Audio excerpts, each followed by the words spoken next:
Bonjour à tous et bienvenue sur le plateau d'Action Environnement dans le contexte d'une table ronde animée spécifiquement pour Polytech Online.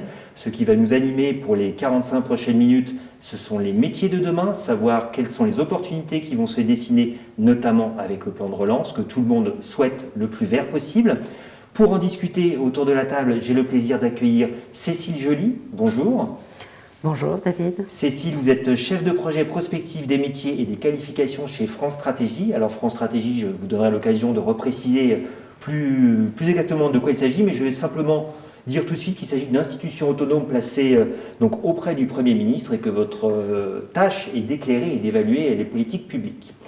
Également donc autour de la table Aurélie Picard. Bonjour Aurélie. Bonjour David. Donc vous êtes déléguée générale du comité stratégique de filière, plus communément connu sous le nom de CSF. Et vous êtes spécifiquement dédié à l'industrie des nouveaux systèmes énergétiques. Les CSF, là aussi, vous aurez l'occasion d'y revenir, mais je précise tout de suite, il s'agit d'une instance qui a été créée dans le cadre du Conseil national de l'industrie. Alors avant de vous donner la parole, mesdames, et de voir avec vous quelle était la situation des métiers verts avant la crise Covid, et de voir quelles sont les opportunités qui naîtront notamment de la part avec le plan de relance, je vous propose juste un petit focus qualitatif, puisque vous le savez très certainement, Action Environnement est adossé à Emploi Environnement qui est donc un site de diffusion d'offres d'emploi, et il m'a paru intéressant d'aller interroger nos bases de données pour voir de manière quantitative quel a été l'effet de la crise Covid sur les volumes de diffusion d'offres d'emploi diffusées sur notre site. Alors évidemment, ce sont des données à prendre avec des pincettes parce que nous ne sommes pas un institut statistique.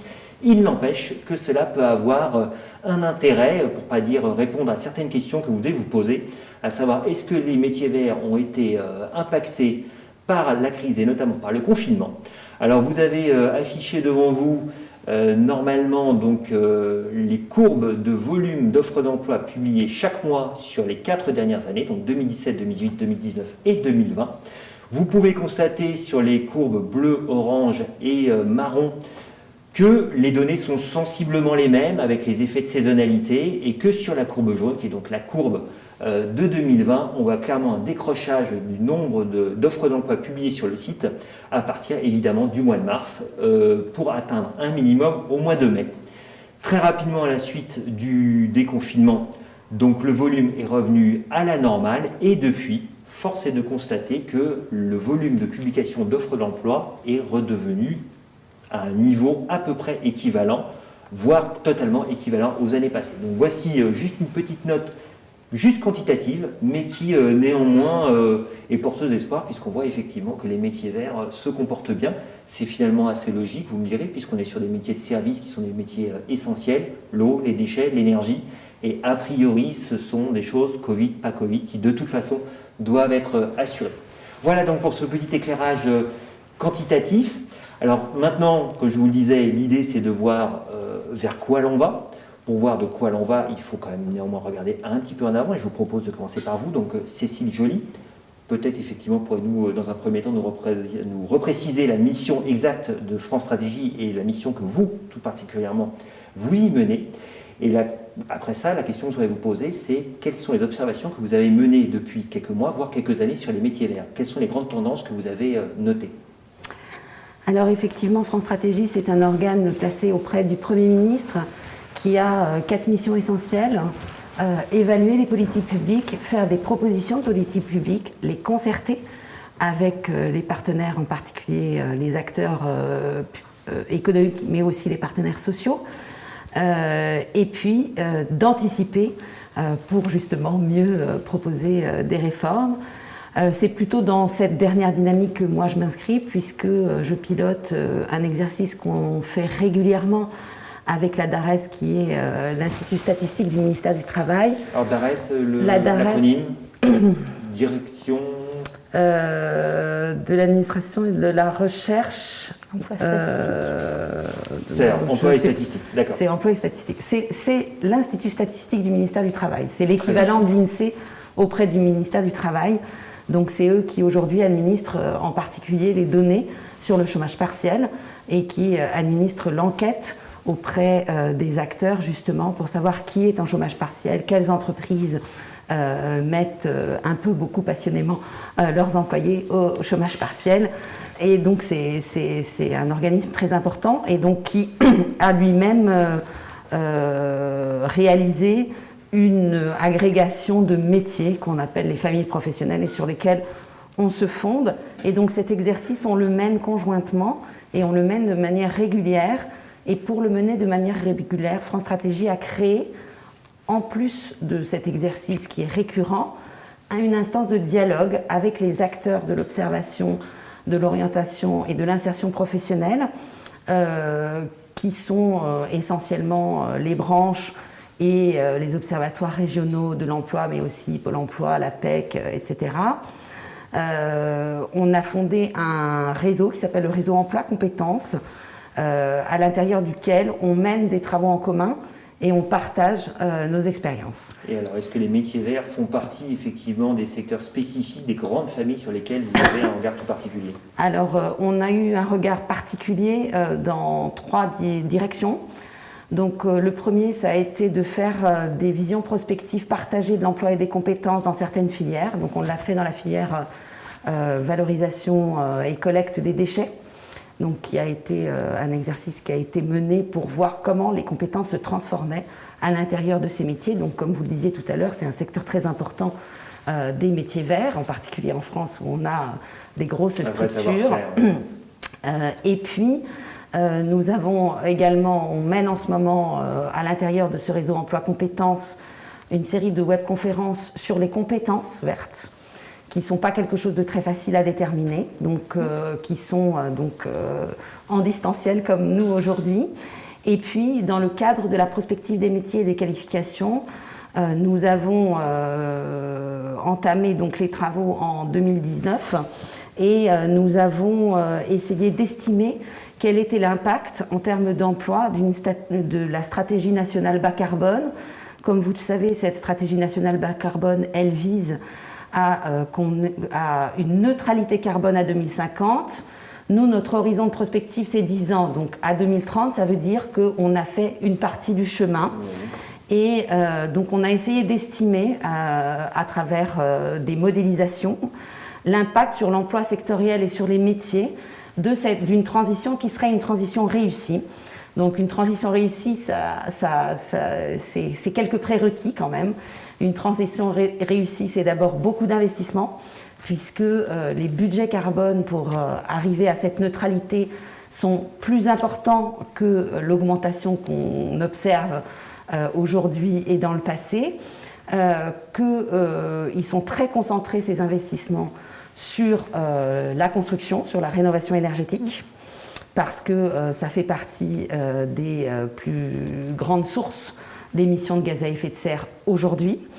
Et puis, la condition aussi, c'est que nos partenaires européens y aillent avec nous et que nous n'ayons pas non plus une dégradation de notre compétitivité qui soit trop forte. Donc, c'est des choses qu'on a modélisées en se disant que si on n'avait pas ces conditions, grosso modo, on n'irait pas, que ce soit bien clair. Et donc, on a un effet de relance keynésien qui bénéficie à l'ensemble de l'économie. Alors, vous pouvez peut-être expliciter relance keynésienne. Je ne suis pas persuadé que tout le monde soit économiste. Si vous faites de l'investissement, en fait, donc vous allez augmenter la capacité productive. Donc, vous allez mettre au travail des gens.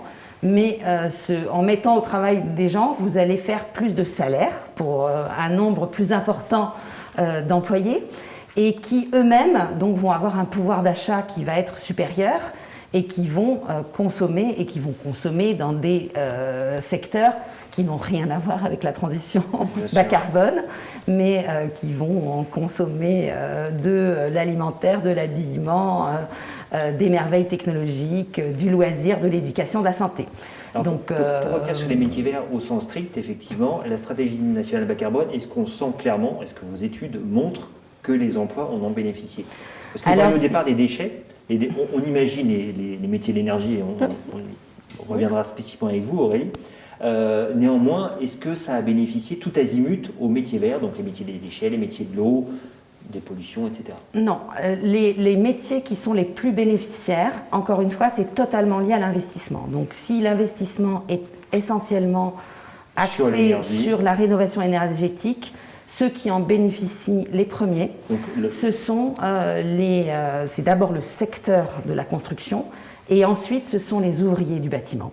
Parce que c'est eux qui font et qui mettent en œuvre cette rénovation énergétique où qu'ils soient employés dans des grandes structures ou dans des petites structures artisanales. Donc ça, c'est le cœur.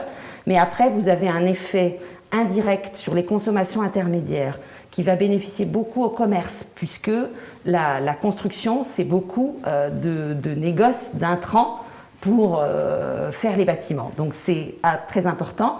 Ça va bénéficier aussi beaucoup aux services très qualifiés aux entreprises, au personnel d'études et de recherche évidemment, puisque ça nécessite de l'innovation. Et puis, de toute façon, ça va bénéficier aussi à l'industrie, si encore une fois, on ne perd pas en compétitivité et qu'on achète les voitures électriques en France et pas à l'étranger. Hein, c'est une condition sine qua non. Et on a un effet qu'on appelle en économie un effet de second tour qui bénéficie à l'ensemble de l'économie de manière très transversale, puisque, comme je vous disais, les salaires supplémentaires se consomment dans la consommation habituelle des Français. Donc, du coup, on va avoir quelque chose qui va être relativement favorable. Alors Aurélie Picard, j'imagine que vous partagez massivement cet avis, effectivement, sur les effets bénéfiques sur les métiers de l'énergie, sur l'aide de la SNBC, également la programmation pluriannuelle de l'énergie. Est-ce que vous pouvez nous dire concrètement comment est-ce que cela s'observe sur les métiers, la modification des emplois et des compétences? Oui, alors je vais peut-être commencer par présenter le comité stratégique de filière, parce que je ne suis pas certaine que ça parle à tout le monde. Non, et je pense que ça peut permettre de placer le propos. Donc les comités stratégiques de filière ont été créés en 2008, avec la vocation d'aider à maintenir l'industrie française, à la développer, à éviter la désindustrialisation malgré la crise d'alors. Et ça a perduré depuis parce que c'est une instance extrêmement intéressante qui regroupe les industriels, l'État, les organisations syndicales pour travailler tous ensemble sur l'industrie française. Et maintenant, aujourd'hui, il y a 18 comités stratégiques de filière sur les filières les plus stratégiques pour la France. Et donc, notre comité stratégique de filière, c'est le comité stratégique de filière de la transition énergétique. Donc, notre mission, c'est de faire de la transition énergétique l'opportunité de réindustrialiser la France. C'est vraiment cette question industrielle liée à la stratégie de transition énergétique de notre économie avec des objectifs européens ambitieux et français également et nécessaires pour atteindre une neutralité carbone en 2050. Mais est-ce qu'on y arrive à cette réindustrialisation? Parce qu'on en entend beaucoup parler, manifestement depuis longtemps. Vous dites effectivement que ça a commencé en 2008. Là encore avec la crise Covid, on va y revenir. Effectivement, le président a appelé de ses voeux le fait qu'on relocalise, parce que ça a clairement montré effectivement les limites de notre système. Alors, on a beaucoup parlé du combien. Oui. On a parlé des montants financiers, on parle de l'investissement. On travaille beaucoup sur le comment également, au sein du comité stratégique de filière. Comment faire que ces montants permettent bien de développer l'activité industrielle française, européenne plus largement. On est dans un contexte européen, je pense que c'est important de le dire, de le rappeler. Et c'est le travail que nous menons, si je vais caricaturer. Mais en caricaturant, on a beaucoup focalisé sur l'innovation. On est habitué au niveau européen, au niveau français, de soutenir l'innovation. Et on constate qu'on a des démonstrateurs qui sont jolis, voilà, qu'il nous faut déployer à grande échelle pour arriver à des questions compétitives. On a besoin, notre enjeu à tous, c'est d'avoir des technologies décarbonées qui soient compétitives. Et on peut regarder aujourd'hui, si on regarde les panneaux solaires, il y a quelques années, ça coûtait extrêmement cher. Aujourd'hui, c'est très compétitif. Leurs coûts ont été divisés par 10 en 10 ans. Ils ont été divisés par 10 parce qu'il y a une très forte demande. Plus il y a de volume, plus il y a de demande, plus le prix baisse. Mais c'est aussi lié au fait qu'ils ne sont pas fabriqués en Europe, notamment. Alors, c'est une question qu'on peut se poser. Et c'est pas une fatalité. La question pour nous qui se pose justement en Europe, c'est de trouver le bon modèle pour pouvoir faire cette économie d'échelle. On appelle ça une économie d'échelle, baisser les prix. Et c'est lié à avoir des volumes. C'est de moins se focaliser sur l'innovation, mais aller plus loin jusqu'à l'industrialisation. C'est faire et l'innovation et l'industrialisation de certaines de ces innovations. On ne va pas pouvoir industrialiser toutes les innovations, mais c'est d'aller bien au bout de l'industrialisation en très grand volume de ces innovations. Ce qui est permis parce qu'on a des technologies qui tout d'un coup passent d'une petite demande à une très grande demande. Et c'est comme ça qu'on arrive à améliorer le prix de ces produits. Et si on regarde de manière caricaturale. On a un modèle aux États-Unis avec un secteur financier qui permet à Tesla, pendant des années, de vendre des voitures avec des batteries qui sont chères. Mais c'est financé, l'entreprise est financée. Donc de vendre avec une marge très faible qui, normalement, ne devrait pas perdurer au-delà de la capacité de financement qu'on y met. Mais à la fin, on arrive avec des voitures qui vont être compétitives, abordables. Alors ça reste le segment de luxe, mais les prix des batteries ont été divisés par 10, en 10 ans également. On ne parle pas de moins 10%, on parle de diviser les prix par 10. En Chine, on a vu avec les panneaux solaires la même activité qui a pu se mener avec une demande importante, alors qu'il y a eu l'Europe qui a demandé également en même temps, et une économie soutenue, et on a réussi à baisser les prix fortement des panneaux solaires. Et aujourd'hui, ce que l'Europe travaille, on appelle des fois ça l'Airbus de la batterie, l'Airbus de l'hydrogène, cette capacité à travailler tous ensemble au niveau européen, il faut qu'on soit ensemble, il faut avoir des volumes importants. Pour certaines des technologies, aller sur des grandes productions et être capable de rendre ces technologies compétitives le plus vite possible. L'enjeu, c'est de trouver au niveau européen cette capacité à très vite passer du démonstrateur à des grands volumes pour que les prix soient abordables et tout aussi compétitifs que les énergies décarbonées. D'accord, donc ça, on voit que c'est vraiment le challenge en fait, de la France et de l'Europe. Pour lequel vous êtes en charge, effectivement, accompagner ces mutations. Alors, pour revenir sur la question des métiers verts, comment est-ce que cela, finalement, s'illustre? Quels sont les secteurs qui, du fait de la SNBC, du fait des programmations pluriannuelles de l'énergie successive, ont le vent en poupe? On a entendu tout à l'heure parler, effectivement, de la rénovation énergétique des bâtiments. Est-ce qu'il y en a d'autres? Est-ce qu'il y a des secteurs qui mutent? Je pense secteur pétrochimique, enfin pétrolier plutôt, gazier, etc. J'aurais tendance à dire tout le monde mute. Je pense qu'il faut qu'on se dise que quasiment aujourd'hui tous les métiers deviennent verts. C'est une préoccupation pour tout le monde. Notre économie est en train de se verdir. Et on a besoin de cette mutation partout. Et je pense qu'il ne faudrait surtout pas opposer les gens qui travaillent dans les secteurs verts de ceux qui travaillent dans les secteurs aujourd'hui carbonés. Parce que l'enjeu est bien que les secteurs carbonés se décarbonent. Et aujourd'hui, donc on a les grands enjeux de la rénovation énergétique, 48% de la consommation d'énergie, et donc des volumes de métiers extrêmement importants. Et je pense la nécessité de dire que tous les gens qui travaillent dans ce secteur-là sont en train de participer à la lutte contre le réchauffement climatique en isolant, et que c'est des métiers verts. On a également tout ce qui est la décarbonation de l'industrie, qui est un enjeu majeur. Et donc, les gens qui travaillent dans les secteurs carbonés doivent être acteurs de ce changement, également de cette lutte contre le réchauffement climatique. Et on a les questions de transport et d'énergie. Donc, aujourd'hui, et tous les services autour, et donc on est tous concernés, et je pense que l'enseignement est également concerné. Aujourd'hui, dans la plupart des métiers, il y a peu de métiers qui sont aujourd'hui à côté de cette question de la lutte contre le réchauffement climatique. Cécile Joly, vous confirmez ? Alors oui, on a l'habitude de distinguer, et c'est beaucoup l'Observatoire de l'économie verte qui l'a mis en place, deux types de métiers. Des métiers qui sont grosso modo le cœur de l'activité verte, donc qui sont effectivement les métiers dont vous parliez, les métiers du déchet, les métiers de l'efficacité énergétique, des dépollutions en tout genre. Et puis vous avez des métiers qu'on dit verdissants, et en particulier donc des métiers dont le but initial n'est pas la protection de l'environnement ou de prévenir les pollutions, mais qui effectivement y contribuent et se verdissent. Et le but ultime, c'est que tous les métiers se verdissent, puisque la transition énergétique et écologique est une transition transversale, et c'est exactement comme la transition numérique, donc elle affecte à la fin l'ensemble des métiers. Donc c'est sûr qu'aujourd'hui, elle affecte prioritairement les métiers du transport, les métiers de la construction, puisque c'est sur cela qu'on cible les politiques publiques, parce qu'on est aussi devant un fait qui n'est pas comme le numérique, on est devant un bien public sans prix qu'on essaye de protéger, donc c'est plus compliqué, ça ne se fait pas uniquement par le marché, mais par les politiques publiques.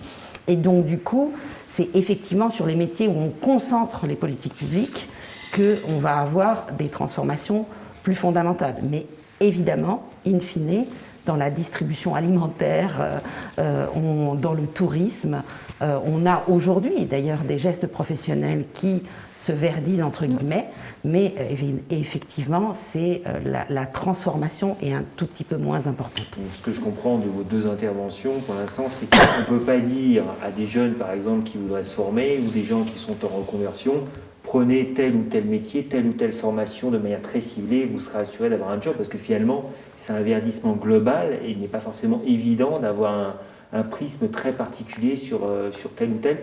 Je vois que vous n'êtes pas tout à fait d'accord. Non, je pense qu'il y a deux choses. Il y a des grandes tendances qui sont incontestables aujourd'hui, qu'on voit se dessiner, de décarbonation, de décentralisation de la production d'énergie, de digitalisation.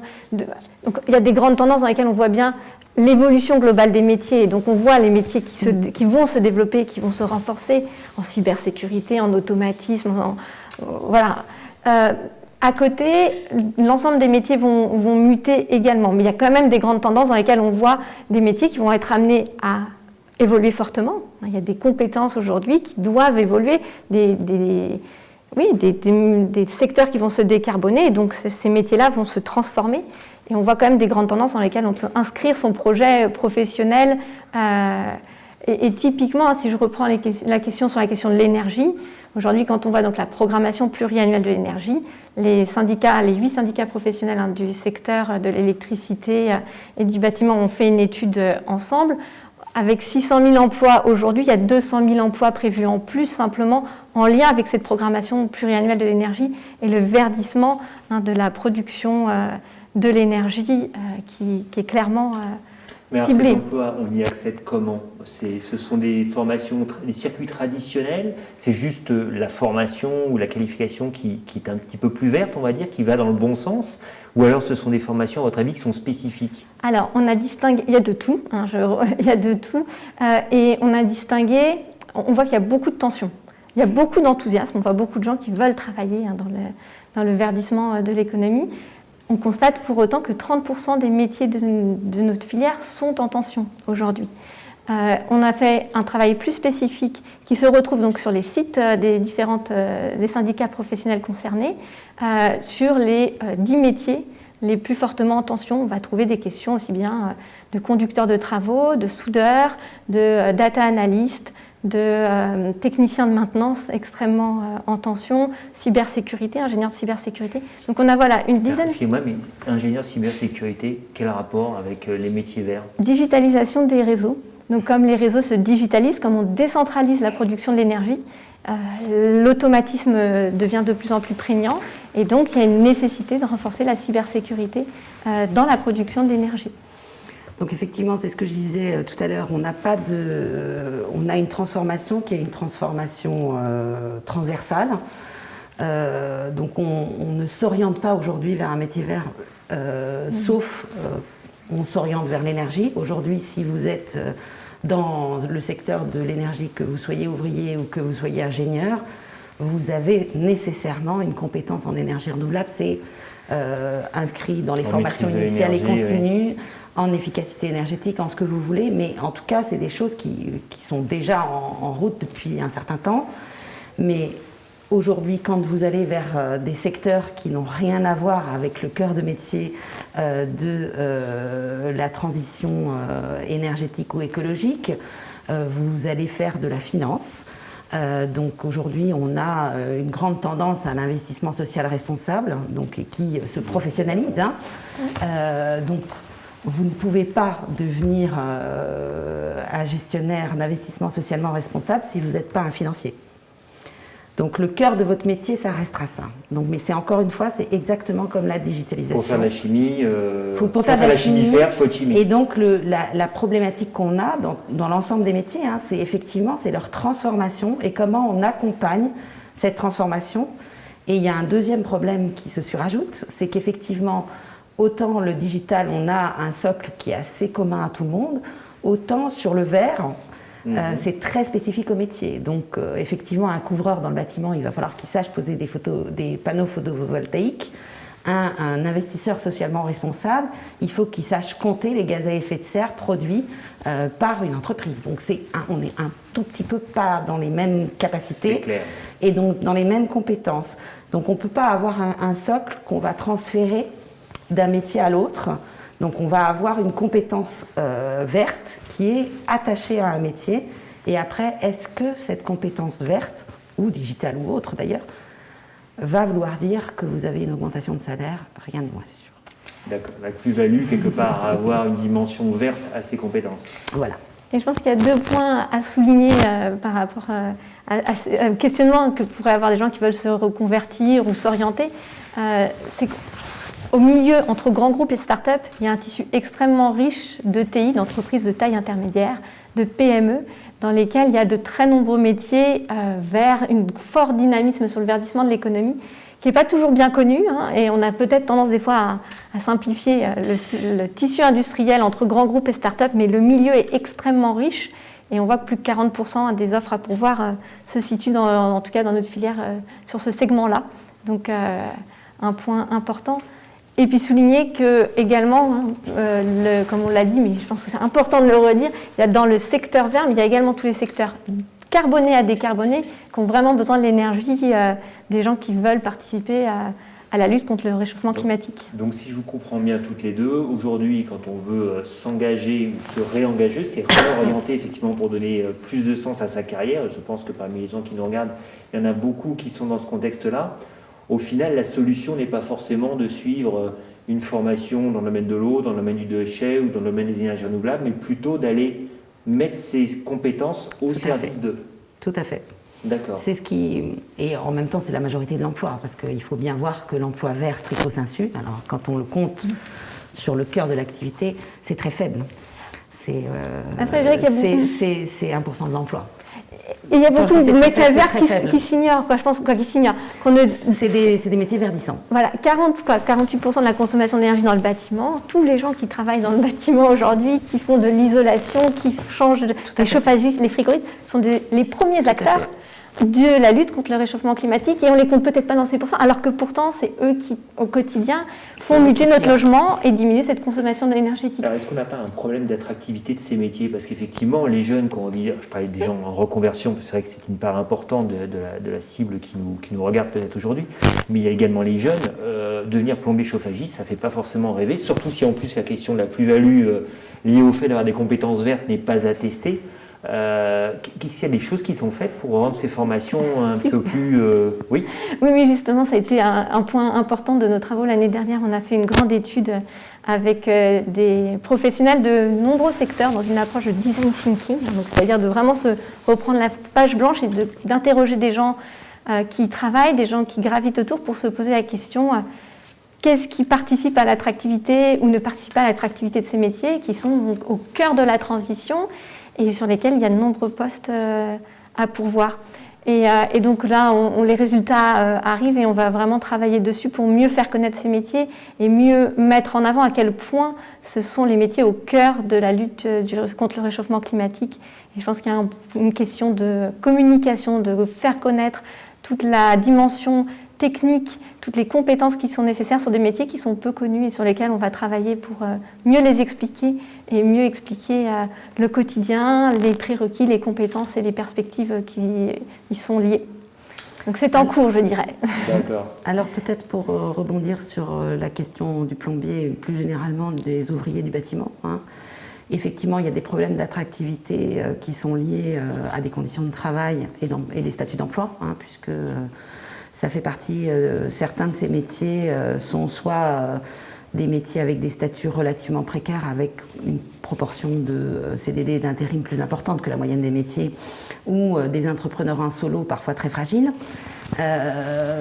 Donc ça, c'est une question, et effectivement, de toute façon, on a un secteur du bâtiment qui lui aussi est assez fragile d'une manière générale, puisque on ne voit pas très loin devant soi, on n'a pas beaucoup de trésorerie et on a des difficultés à investir.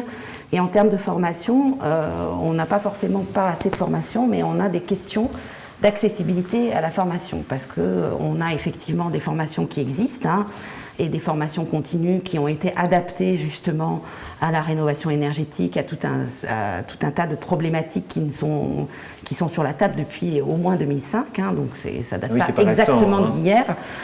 Mais simplement, effectivement, quand vous êtes un artisan, allez vous former sur même un module complémentaire, mais où vous êtes en présentiel ou même en distanciel, mais un certain nombre d'heures par jour. Un certain nombre d'heures par jour, si vous êtes indépendant, ça veut dire pas de revenus. Donc c'est très compliqué. C'est ces questions-là qui sont des questions aussi d'accessibilité qui sont importantes de travailler et que la branche essaye de travailler.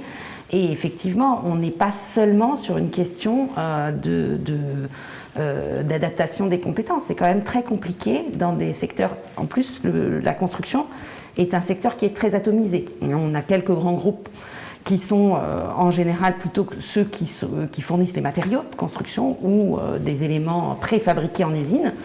Mais on a aussi une myriade d'artisans qu'il faut effectivement coordonner sur un chantier.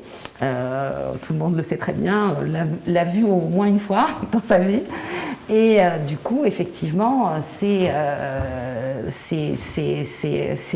sans doute à ces professionnels-là qu'il faut s'adresser et pour leur fournir quelque chose qui soit sans doute un peu plus facile d'utilisation, on va dire. Je dirais sur les métiers qu'on a étudiés là en tension, à chaque métier, il y a sa particularité qui peut expliquer la tension. Mes connaissances, ce que je disais sur les techniciens de maintenance, on voit vraiment que les métiers ont fortement évolué, sont très digitaux aujourd'hui, avec une technicité forte.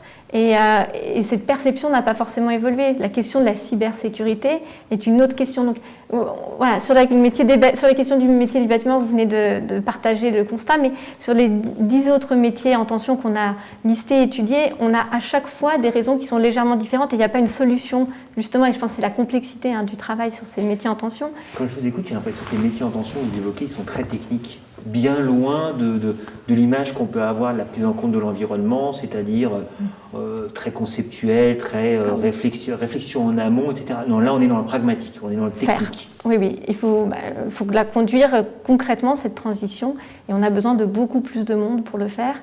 Et aujourd'hui, on ne trouve pas suffisamment de personnes, et à chaque métier, la difficulté à surmonter n'est pas la même, d'où la complexité. On n'a pas une solution unique d'attractivité, de pénibilité, comme vous avez pu le dépeindre. À chaque métier, sur les 10 métiers sur lesquels on a focalisé notre énergie, c'est une problématique différente, ce qui nécessite un plan d'action différent, avec de nombreux acteurs à coordonner. Donc, c'est complexe, mais aujourd'hui, les énergies sont vraiment focalisées dessus parce qu'on a cette volonté de décarboner, on a des gens qui ont la volonté d'y participer, il faut vraiment qu'on arrive à bien fluidifier. Alors, est-ce qu'en France, on n'a pas une vision un peu schizophrène de la formation, notamment la formation initiale? Parce que finalement, vous nous dites que les besoins, on les a sur les profils techniques, donc a priori, niveau BAC, BAC plus 2, BTS, licence pro. BAC plus 5, tout. Alors en dessous, effectivement, et pour autant, on se rend compte à quel point l'enseignement professionnel est peu valorisé en France. On se réjouit régulièrement d'avoir un taux de bachelier parmi les plus hauts et toujours sur la bonne pente. C'est un peu schizophrène quand même, ça. Si on veut pouvoir faire notre transition énergétique, il faut aussi, vous me dites si je me trompe, revaloriser les métiers techniques. Oui, mais on a quelque chose, vous dites que c'est de la schizophrénie, peut-être, mais c'est un diagnostic. En tout cas, c'est un diagnostic qui est lié à notre marché du travail. C'est-à-dire qu'on a effectivement une élévation du niveau de diplôme des actifs. Donc ça, c'est continu en France.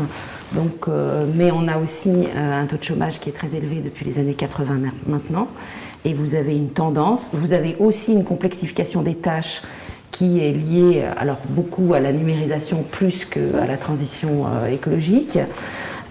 Et du coup, vous avez un comportement des entreprises qui est lié à tous ces facteurs, qui va recruter des gens d'un niveau de diplôme plus élevé sur des postes de travail où on a une dévalorisation du diplôme. Donc ça ne veut pas dire que le poste de travail que vous occupez va forcément être plus qualifié. En revanche, les gens que vous embauchez le sont. Donc ça, c'est une tendance un peu vraiment très, très structurelle et qui n'épargne rien, ni personne. Et du coup, on en est comptable. Donc effectivement, on pourrait être dans une dynamique plus importante, mais le fait est qu'on est dans cette dynamique. Donc ça ne veut pas dire qu'on n'a pas du tout besoin de métiers techniques. Vous avez deux types de métiers. Vous avez des métiers qui sont des métiers où justement vous n'avez pas besoin d'une spécificité, d'une spécialité de formation pour être embauché. Quand vous êtes vendeur ou aide à domicile, c'est le cas. En général, les gens qu'on recrute sont des gens qui ont des profils très différents. En revanche, tous les métiers qui sont des métiers techniques nécessitent effectivement une formation. Ça ne veut pas dire que vous l'avez en formation initiale. Mais quand vous êtes face à des entreprises qui sont des petites entreprises, qui n'ont pas les moyens de les former, parce qu'en fait c'est ça la vérité, vous n'êtes pas obligé de former les gens à l'école, en formation continue ou en formation initiale. Vous pouvez les former sur place. Et ça, c'est compliqué dans une PME. C'est compliqué, c'est beaucoup plus compliqué. Et effectivement, vous voulez quelqu'un qui soit opérationnel. Bon, en même temps, on sait très bien aujourd'hui que dans les industries qui sont des plus grosses structures, que dans la construction par exemple, même aujourd'hui, un poste, vous recrutez quelqu'un qui a une spécialité de formation, qui a un CAP d'électronique ou de chimie ou je ne sais quoi, mais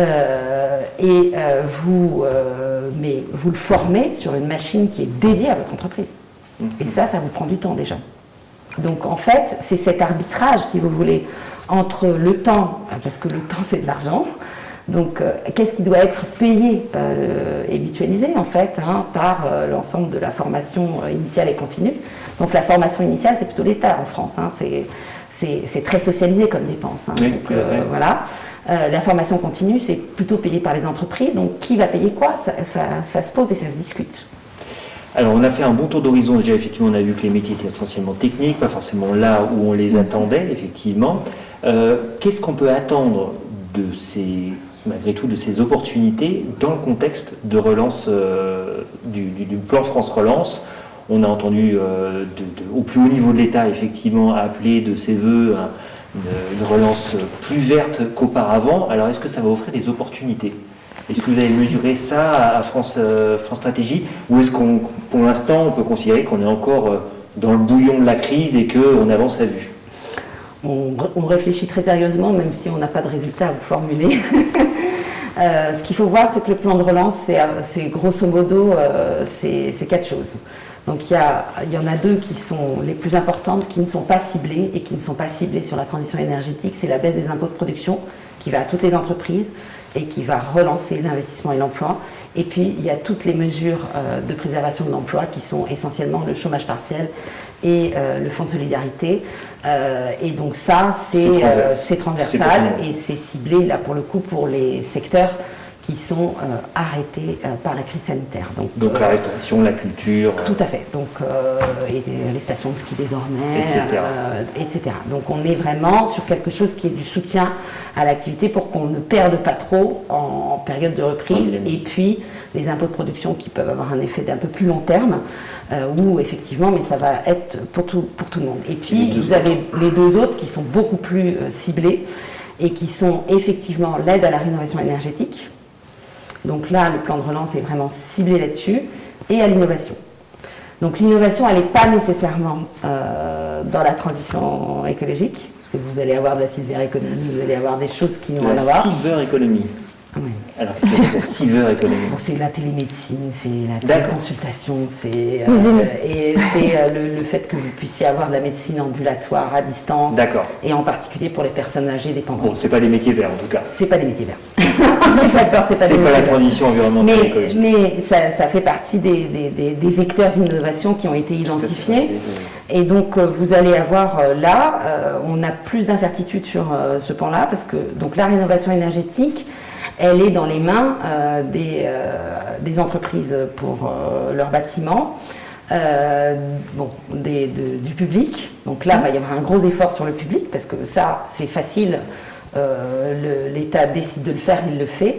Et puis, qui est beaucoup sur les particuliers, avec un gros problème sur les bâtiments, et où vous avez des locataires et des bailleurs, en fait, grosso modo. Et donc, c'est le locataire qui va bénéficier de la rénovation énergétique sur sa facture, et c'est le bailleur qui va payer, c'est le propriétaire qui va payer. C'est pas un problème, c'est pas nouveau ça. Non, c'est pas nouveau, mais ça reste un frein. Donc c'est un frein, donc du coup c'est plus incertain. C'est-à-dire que c'est pas quelque chose qui est immédiat, et donc il y a d'autres choses à faire que juste remonter les subventions, grosso modo, à la rénovation énergétique, et qui sont en train d'être réfléchies, parce qu'effectivement, on a des freins, donc c'est plus incertain.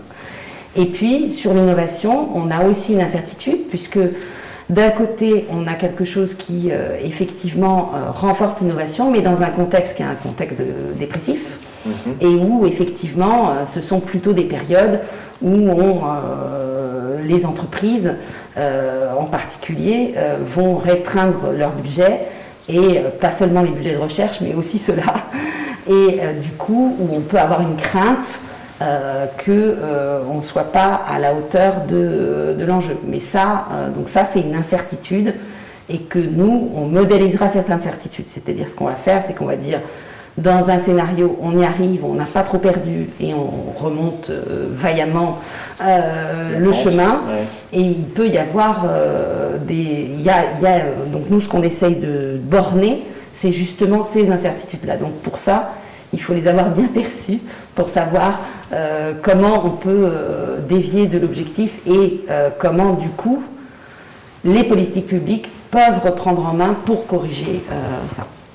Alors, Aurélie Picard, en s'agissant du plan de relance, effectivement, pour les nouveaux systèmes énergétiques. Moi, j'ai envie de revenir un peu en arrière, en avril dernier. Oui. Au tout début, c'est au moment où on s'est posé les premières questions, on a commencé à échanger entre États industriels sur la relance. Et si on revient à cette époque-là, c'était pas une évidence que la relance soit forte. Quoi, c'était pas une évidence. Les décisions n'étaient pas prises et la question, c'était la relance sera-t-elle verte ? Aujourd'hui, c'est plus une question, je crois que plus personne s'en souvient et on ne s'en souviendra pas qu'on s'est posé la question. On est clairement rentré dans une relance verte. Une relance verte, pas simplement en disant on va augmenter la question. Quoi. C'est une relance verte pour tous les secteurs. C'est-à-dire que ça concerne tous les secteurs qui sont soutenus dans la relance, ont cette demande derrière de verdir leurs produits. Et donc on pousse le verdissant. On pousse le verdissant. Tout à l'heure sur les métiers. Voilà. Et donc moi, si je reprends sur notre périmètre, donc notre périmètre, c'est les énergies renouvelables, les réseaux, le stockage et l'efficacité énergétique. Il y a clairement 15 milliards, sans inclure toute la partie mobilité qui en plus vient à côté. On a 6 milliards sur la rénovation des bâtiments, 7 milliards sur l'hydrogène, 1,2 milliard sur la décarbonation de l'industrie et à côté sur toute la partie ENR, production des énergies renouvelables, la programmation pluriannuelle de l'énergie qui a été annoncée à ce moment-là, c'est 50 milliards sur la dizaine d'années qui vient. Donc on a ces milliards-là d'investissements qui sont en route et notre mission, le travail qu'on fait ensemble, c'est de regarder justement pour quelle retombée économique, comment maximiser la création de valeur et d'emplois.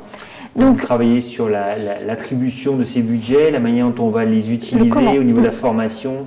Au-delà de la formation, pour qu'il y ait des emplois, il faut qu'il y ait de l'activité. Oui. Et aujourd'hui, une activité industrielle, elle est fortement automatisée. Mais à côté, elle en tire beaucoup d'emplois autour. On a un emploi industriel, 3 à 4 emplois directs, quand indirect est tiré autour. Donc c'est vraiment la question de comment finement on met en place ces budgets-là pour qu'elles tirent le maximum d'activités européennes et françaises qui soient derrière générateurs d'emplois. Je vais prendre par exemple l'exemple de l'hydrogène, donc sur lequel on travaille avec France Hydrogène plus particulièrement, l'association de l'hydrogène. Il y a eu un très gros travail en lien avec l'État sur le plan hydrogène, sur les priorités qui ont été choisies, la connaissance fine du tissu industriel qui pouvait participer à ce plan, et un plan qui a été travaillé dans les détails avec une articulation des financements nationaux, européens, pour tirer le maximum d'activités, pour que derrière il y ait le maximum d'emplois. Et en parallèle, France Hydrogène, l'État ont travaillé ensemble sur la définition précise des métiers, des compétences, même des référentiels de compétences, pour qu'on mette en parallèle de ces investissements, de cette croissance de l'activité, les formations qui vont ensemble pour avoir la capacité de mener cette transition. Et on a vraiment aujourd'hui, sur les différents sujets qu'on voit par rapport à ces montants, 15 milliards plus la programmation pluriannuelle de l'énergie sur la partie production d'énergie, un frein, le premier frein que je rencontre sur tous les sujets, c'est la disponibilité des compétences. Et des compétences, comme on l'a dit, d'expertise.